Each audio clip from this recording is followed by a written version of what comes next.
Hey everyone, welcome to another episode of Make Your Mark podcast. And so in this episode, we are going to continue talking about guesting on podcasts.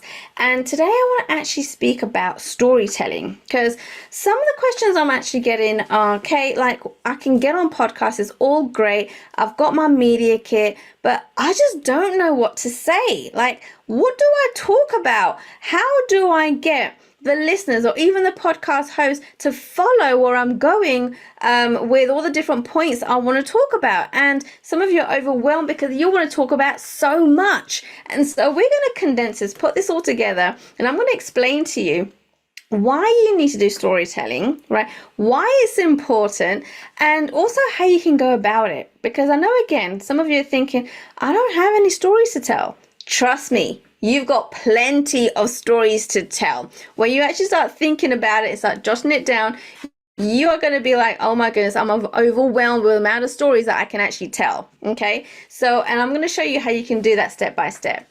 And so first of all, the reason why you want to start telling stories and doing a lot of storytelling when you are being interviewed is because this is what really sticks to people. When people are listening to your episode, whether it's their audience or even the podcast host, with anything, people always remember the stories, okay? That is what sticks in people's minds. And so the more stories you tell, the more people are going to remember you, right? When people remember you, you're building that know, like, and trust, okay?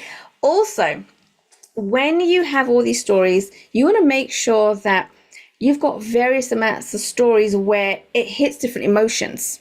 Okay, and when I talk about different emotions, I mean like shocking stories, sad stories, happy stories, right? All sorts of different emotions you want to hit. Because remember, guys, what you're doing here is you're not just giving value, right? You are most definitely giving value to the audience and to the host. But also what you're trying to do is you want to build as many leads, right? Potential leads that will then generate into sales. And so people always buy, right, when you're actually tugging at their emotions. Like, people do buy on emotions. And so the more stories that you have that tug on various different emotions, the more likely they're going to warm to you. You're going to build that know, like, and trust, and eventually become that sale. Okay. And so how you do this is you got to reverse engineer once again. And you want to think about, okay, this conversation, where do you want to go with this, right? What points do you want to emphasize? What is the end result that you want to get to? And so if it is, for example, understanding why you need to take care of your health, right? And your end result, you want them to, I don't know, let's get a little bit controversial, right? You want them to turn to vegans, right? Let's say that. I'm only picking that because my mom's a vegan, right? And so that's the closest thing that I can think about right now. And so if you are one of those people that's saying, you know what, if you want to take care of your health and the best way to do that is to go join veganism, right? You want to think about the stories on the journey that's taken you to veganism. Right. So if you want a vegan and all of a sudden, I don't know, 2, 3, 4, 5 years ago, you decided this is what you're going to do, and you have seen a big difference in your body, right? You've seen a big difference in your energy levels, right? If people are complimenting you about your skin, whatever it may be, you want to think about those kinds of stories. Okay. And so take them on a journey as to where you was at, what was happening in your world, right? Some of the challenges that you were facing, what was working, what wasn't working for you, why you decided to then transition into veganism, and then talk about the results that you saw. And so when you take on the journey, you want to think about the stories, okay?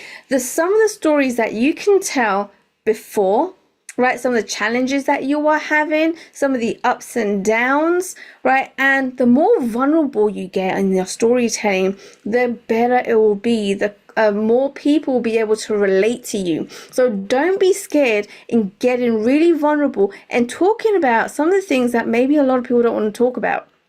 People want to know the real you. People want to be able to see that you are a real person. They don't want to see perfection. Nobody wants perfection, although that's probably what you see all the time, right? Whether it's on TV, on podcasts, wherever it is, you probably think, oh my goodness, this person is perfect. People do not want to see that, right? Trust me. And in fact, I can tell you, when I first got onto podcasting, and I tried to be something that I thought people wanted me to be, because that's all I was seeing. I was like, I've got to be perfect. I've got to say the right things. I've got to do the right things. I've got to keep on putting that smile on my face. And do you know what? People end up saying, oh, you look really robotic. And I'm like, well, that's not what I was going for, right? And so when it comes to being genuine and authentic, people can notice this. And if you're not being on any of those things, again, people will notice this. So you just want to be yourself. Talk to the host just like you're speaking to another person in a room, right? And if you can even think of it in that perspective, that it's just a conversation between you and the host, right? It's going to make a better episode for you and the host. Why? Because if it's just a conversation that's two-way, and you're not kind of thinking of it as something that you're talking to a room of people, all of a sudden what's going to happen is when listeners listen to your episode, it's going to feel like, oh my goodness, they're eavesdropping on a conversation. And to be honest, people love to eavesdrop, right? I know a lot of people say, oh no, I don't eavesdrop, but I guarantee you everybody loves a little bit of eavesdropping, right? And so if you can create that in an episode, you're going to find more listeners. And so when you start dropping all of these different stories that are shocking, that are exciting, that are like, oh my goodness, that's happened to me. I can't believe I'm not the only person this has happened to. People start relating. The more people are going to start listening and chiming in to your presence online. They're going to start doing their research behind you. Okay, and so you want to get as vulnerable as possible and have shocking, exciting stories, right? All throughout, making sure they are relevant to the points that you're trying to put to them.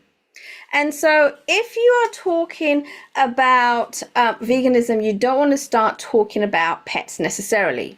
Okay, if you start talking about this pet that you absolutely love, or you have a parrot or an owl or whatever, and it's got no relevance to where you're going, then keep that story out. It's got no business being in this talk. Okay, so start brainstorming some of the points that are relevant to where you want to get to.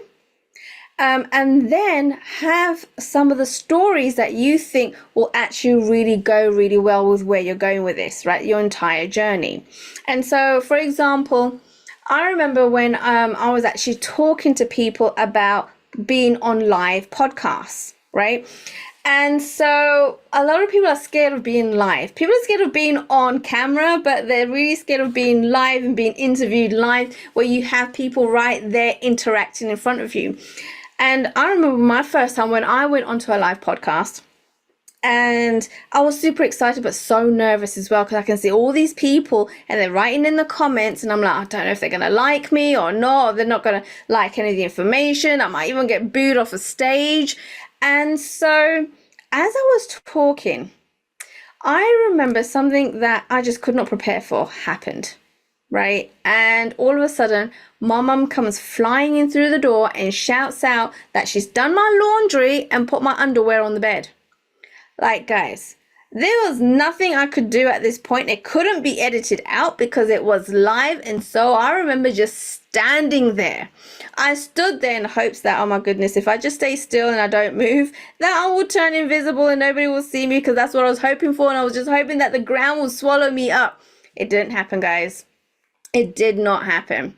And so what happened after was shocking. I got booked on more podcasts, right? I even had the host invite me to speak on his 3-day summit just because it caused so much engagement. My mum came flying through the door, and what I thought was horrific was actually a blessing in disguise. Okay? So when you start telling stories like this that are shocking, right, that nobody else wants it to happen to them, And the more vulnerable you get, the more okay you get with yourself, we're talking about some of these stuff, then the better your storytelling, the better you're going to get engagement, the more people are going to chime into you, the more they're going to know, like, and trust you, and the more potential leads you're going to get, and eventually sales. Okay, so it's all about storytelling. And also, when you do this storytelling, the host is there, remember. Okay, they're not going to forget any of these stories either. And it also allows them to ask more questions, especially if there's shocking things that have happened to you. Like, how did you feel about that? What's going on there? And this is another way of building rapport with the host themselves. Remember, podcasting is about building a relationship with the host. And so the more questions they're able to ask, right, the more you're building a rapport with them. And guarantee when you stop recording and you're off camera, they're probably going to be asking you more questions. They probably want to know more about you. And this is a good thing. All right. You always want to build that relationship with the host. And so making sure you just put yourself out there, you make it relevant, and you're okay with getting vulnerable and telling these different stories, and you have a mixture of different stories, right, that hit several different emotions. This is going to be gold for you. You are going to hit every single one of these podcast shows that you're going to be on. Everyone's going to start loving you. Everyone's going to start talking about you. But you do need to do a lot of planning beforehand and making sure that you understand where this conversation is going to go, where you want it to go, what the journey looks like, right, from beginning, middle, and end, and also making sure that you know which stories are relevant on each of those sections, beginning, middle, and end. Okay, now, when you're first getting on podcasts, you want to start testing out the stories to see what kind of reactions you're getting. If you're not getting certain reactions that you thought you would do from stories, then it's about tweaking, pulling out some of the stories, replacing it with something else, right? And then seeing what reactions you get. And so I have done that a lot with different stories that I've had, and had these different talks, been on different podcasts, and seeing what worked and what didn't work. And by just tweaking and perfecting it, you're going to start perfecting your actual talk. Okay, so you're going to be a lot more comfortable getting on all these different podcasts, knowing which stories to talk about, knowing where you want the conversation to go, know the highs and the lows and the different emotions that you're going to be hitting, because it's going to be absolute gold for you guys. Okay, so make sure that you do the planning beforehand, because you're not going to regret it. And in fact, people are going to be chasing you down, because if they hear how awesome your episode was on one podcast, they're going to want you on theirs too. Now, guys, if you have enjoyed this episode, make sure that you do reach out, put it in the comments, leave us a review. Also, I do have a little surprise for you. If you want to dig a little bit more deeper as to how you can become the sought after guest with different podcasters actually chasing you down, which means you're going to be working smarter and not harder, you want to download the 3 ultimate ways to become a sought after podcast guest. And all you need to do is go to getbookedonpodcast.com. Okay, if you go to getbookedonpodcast.com, you'll be able to get the downloadable to find out what the 3 secrets are and how I actually managed to get booked on 100 podcasts within 60 days. Yes, it is absolutely possible, and all the information is in that downloadable. So all you do is go to getbookedonpodcast.com, and I'll catch you in next week's episode. Thanks for listening to Make Your Mark podcast at www.makeyourmarkpodcast.com.